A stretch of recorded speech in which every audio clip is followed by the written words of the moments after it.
Carl Anderson. Oh, Lance Royal. How's it going? Man, are you kidding me? I feel like the guy who just watched the finale of The Mandalorian season 2. So good. So good. I So can't even tell you. good. How did you feel afterwards? I it was awesome. It was Oh, by the way, if anybody's listening or watching, you haven't seen it yet, total spoiler alert because we're going I to give mean, away a lot. I mean, yeah. obviously it's a spoiler alert. But anyways, no, Yeah. I thought it was amazing. I thought it was so cool and now I'm looking forward to what the storyline is going to be in Yeah. the third season. Like is Yeah. Baby Yoda in it? I'm sure he is, but like at what point? You know what? We'll talk about that. But like take a look at this picture I'm putting up right now. The thing, I guess the thing that most people are talking about with this finale is that not a lot of leaks have was put out that Mark Hamill, well, I think it was a different actor, but his visage as Luke Skywalker, post like immediately post Return of the Jedi, made his appearance. Yeah, did you have any So idea? Was that, I mean, no fucking clue because up until now, they haven't given us anything from the old Star Wars universe, and I didn't think that they were ever going to, just because of the fan base. Just the way they were going, they wanted to, blaze their own new path with new stories. We didn't even think that we were going to get ties to the Skywalker saga, which, from what you told me, I mean, I hadn't looked anything up. I'm just still in awe. I watched it last night. It's Friday. mhm. Um, I'm so I haven't read anything on it. I just wanted to know who played the actor, and it was played by a different actor who's done a couple of the different like CG roles. But man, had no clue. So good. Yeah, so I think it hit on a lot of levels. It's just for me, just because I am an old school Star Wars fan. Mhm. I know you're kind of in the new school where you're trying to get into it. Mandalorian was a good Oh, opener for you, right? oh, the best Yeah, by yeah, far, yeah. by far. All right, okay, so let's go down the not break down the whole episode, but I think the part where everybody's excited about the most, kind of talked about area is obviously when Mark Hamill or Luke Skywalker shows up. Yep. So when the X-wing comes out or Yes. appears in like what are you So thinking so at this this is so point? this is what's happening. So we're in the midst of we're in the last quarter. We're in the last we're in the finale of the series, the last episode. The villain, or the antagonist, Moff, is is captured. Mandalorian is in possession of the dark saber, and all of our characters, Bo-Katan included, are trapped in essence Mhm. in the last place on this ship, and they are about to be bombarded, or they're about to be They're about to be killed by the Dark Troopers.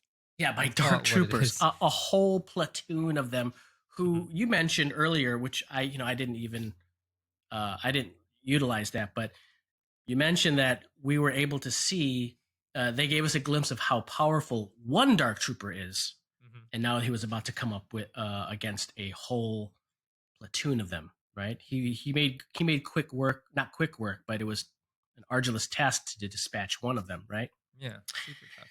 Yeah. So now it's this final moment where it's a slow pound. These troopers are pounding through the doors, and then we see an X-wing fighter come into the bay, and immediately my first instinct for me is that's Luke Skywalker. But then it took me back. I'm like, there's no way they're going to put Luke Skywalker in there. Yeah, I There's no was way. telling you earlier, my initial thought was that it was I can't remember their character's name, but it was Rosario Dawson. That was my Yes, yeah, first thought, but Ahsoka, then I Ahsoka. was just like, why would she be in an X-wing?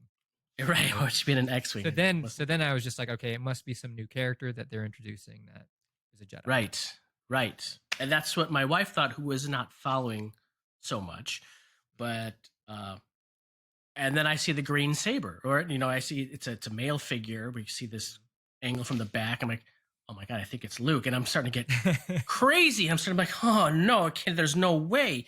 And I see the green saber, and I'm like, and I keep questioning, is that Luke? And then my wife is like, no, he has a green face.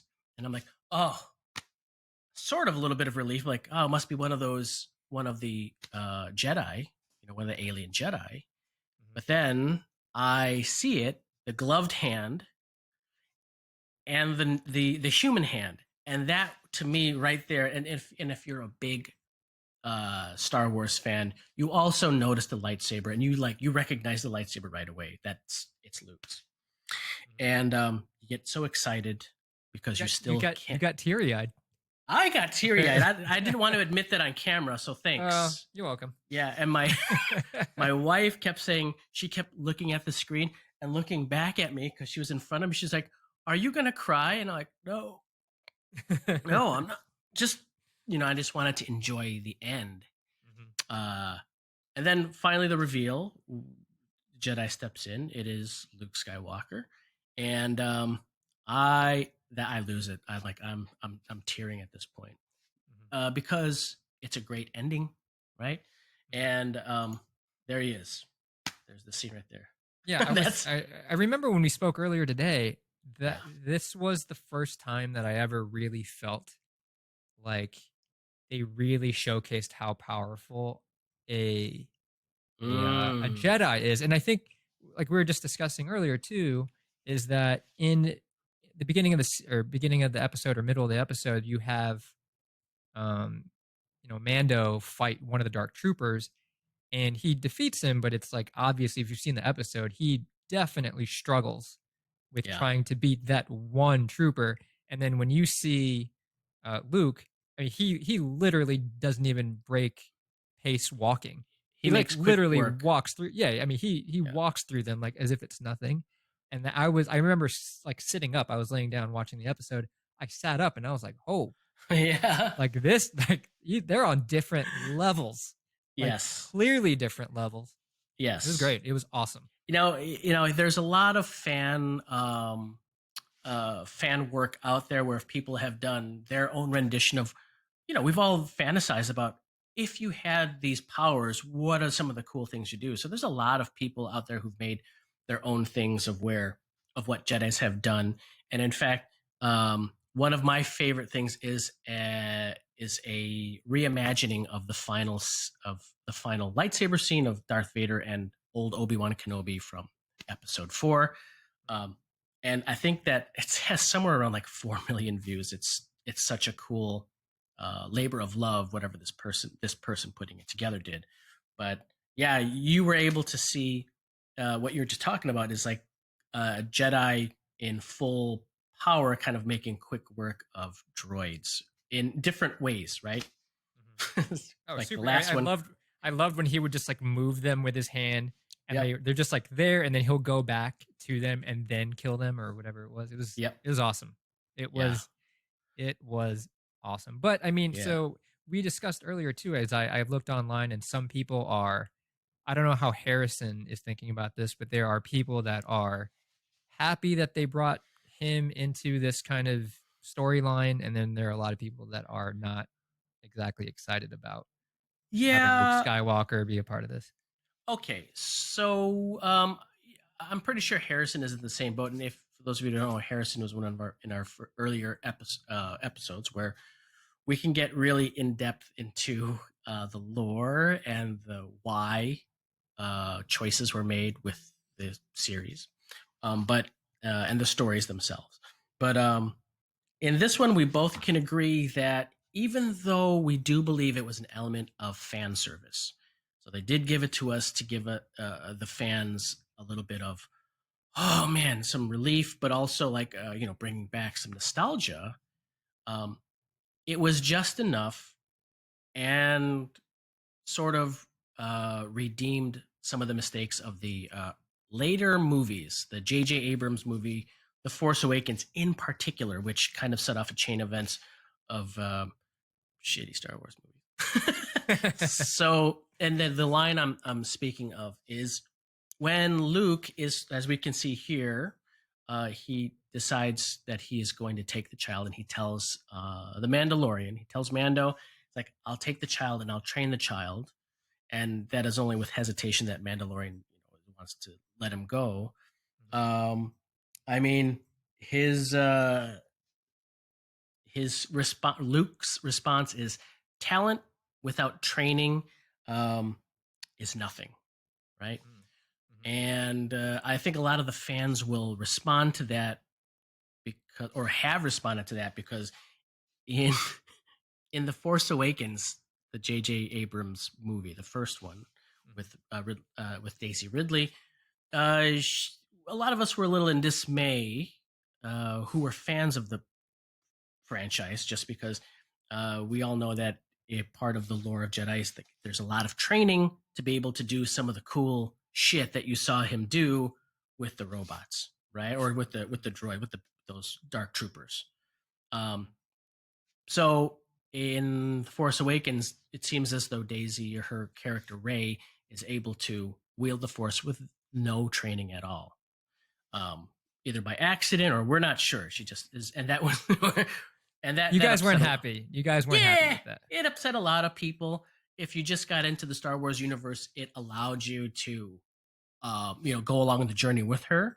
Mm-hmm. And some of us were sort of cheering, like, she's able to use the Jedi mind trick right away, right? Which made no sense, right? Because it's like, unless you're a millennial, that's kind of a millennial thing. You want to be able to utilize this technology right away, or whatever this power. I guess right? so. Yeah, I know. I guess you're right. Yeah, so a lot of us were upset about that. So that one line, talent without training is nothing, is kind of like an FU to J.J. Abrams' story, and a little bit. So, what made it even better as this scene progressed was that we were given a treat. R2 comes in, the droid that is faithfully always by Luke Skywalker's side. He does his little droid dance after seeing Grogu, aka Baby Yoda. And thankfully, and you asked earlier, like, what would you have done if? Oh my goodness, R2. Oh, yeah. So thank you for asking that, Lance. But I think if we saw 3PO, it would have been a little too much. I think Luke and R2 is just enough. Mm-hmm. Yeah, for the fan service. And then we were treated, or actually I was treating, I'm sure there's a lot of other people, to this final shot of Luke taking Grogu and R2. And this is the final shot we see as they leave this Imperial cruiser, and with the Mando kind of left standing there with his ragtag crew with eyes welling up. So Pedro Pascal, right? It was it was so good, man. Yeah, it was so good. I cried. Yes, thanks for exposing that. Yeah, I cried. I cried a little bit. But after that, I was just like, oh man, I was like, I know I'm going to watch it later, and I haven't watched it yet.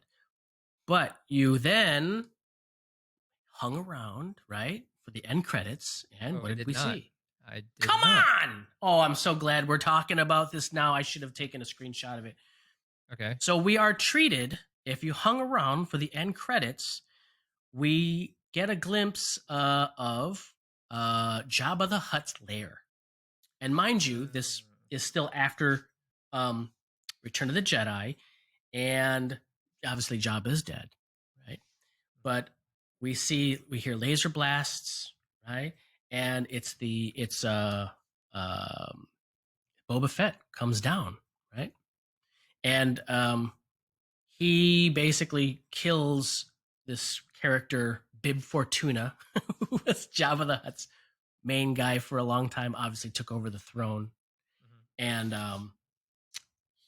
Boba sits down in the throne of the Hutt's throne, very a la Conan the Barbarian style at the end of Conan. If you've watched the Conan movies, he kind of like sits on this giant throne. Yeah. And then we are treated with more words saying like Book of Boba Fett coming December 2021. So acknowledging all of the rumors that Boba Fett will now get his own series. Spin-off. That's awesome. Yeah, his own series. So the cool thing is Boba Fett is actually being played by um, Jango Fett. So in the earlier movies, it was his father who played him. So Mm-mm. this older grizzled Boba Fett, and it's the bounty hunter everyone somehow weirdly came to love in the 80s after we saw him in Empire Strikes Back, even though he had seconds on screen with no initial dialogue. Everyone seemed to love him. I remember the action figure. It was like, send in 10 proof of purchases to get the limited edition Boba Fett Yeah. action figure. And we all did it because who was this guy? He was just cool looking. Mm-hmm. Anyway. And he could fly, right? And he could Or fly. not fly, but Well, yeah, we like didn't we jetpack or didn't we whatever. didn't we didn't even know he could fly Oh, until really? Return of the Jedi. Then we knew he could fly. We just looked cool. We just knew he was a bounty hunter that took Han Solo in and encased in carbonite to Jabba. Well, I mean, I guess I'm gonna rewatch it. You know what? In fact, I read that they're not even gonna have season 3 until December 2021. That Because we is got a little correct. bit of while, so I'm probably just gonna go back and rewatch it. Yeah, I started rewatching the first season.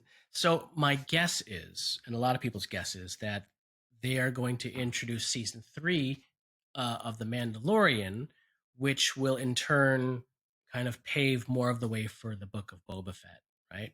Kind of like a sort of like a teaser.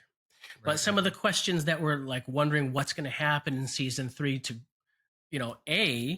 Luke took Grogu. So foreseeably, we're probably not going to get a Mandalorian with a Baby Yoda Grogu.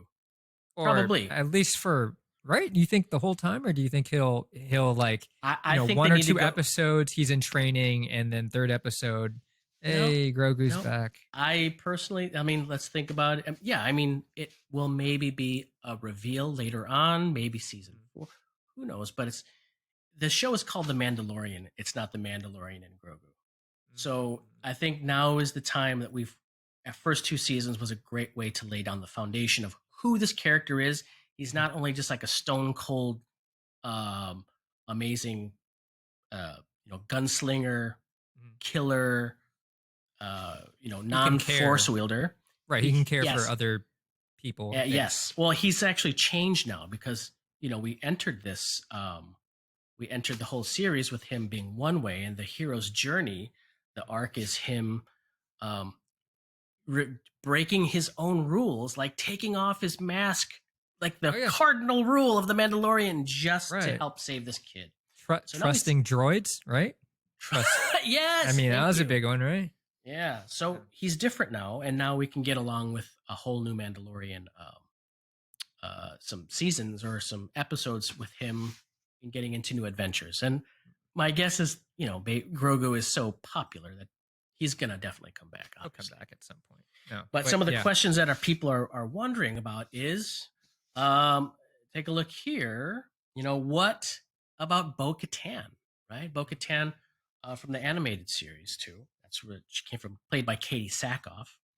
Um, I mean, are they going to be a team now? Are they going to go back to?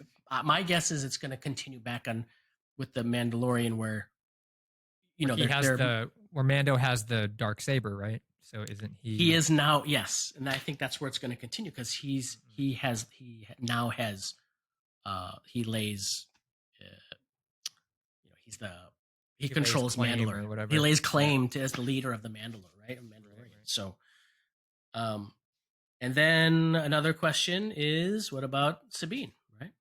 A lot of people are wondering, are they all gonna is this Be a gonna be team or one something. ragtag team? Yeah. Mm-hmm. Mm-hmm. So, I know you don't know some of these characters that were from the animated series, but you know, it's great to see that they brought back these characters that were from like Ahsoka Tano, which I never thought we'd ever see a live action version as Rosario Dawson. Perfect, but looking forward, and you gotta see that Boba Fett ending. I Man. will see it. I'll probably watch it again tonight. Yeah, It was so good. so Just good. great episode. And overall, I mean, it'll be a year until we see season 3, but man, John Favreau and that all those directors, the whole Filoni, team, Filoni, I mean, man, Disney Disney knows how to tell stories, man. they do. They absolutely do. They absolutely do. So Um, But I Anyway, mean, I guess we won't have another review for Mandalorian until the trailers come out for season 3, whenever that yeah, is. but it sounds like with all of the content that Disney is putting out, Obi-Wan and all these things, I mean, there's going to be so much to talk about that we're going to be flooded and inundated with a bunch of Star Wars stuff. And then by the time Mandalorian comes around, we're like, oh yeah, remember that? Oh, remember that show? Yeah. But anyways, yeah, I loved it. I'll be rewatching the whole thing all Yeah, over and let again, like and many then others. let me know what you thought about the Boba Fett thing because he's a big part of the lore. And maybe we could Yeah, talk for about that sure. in the next episode. Yeah, definitely.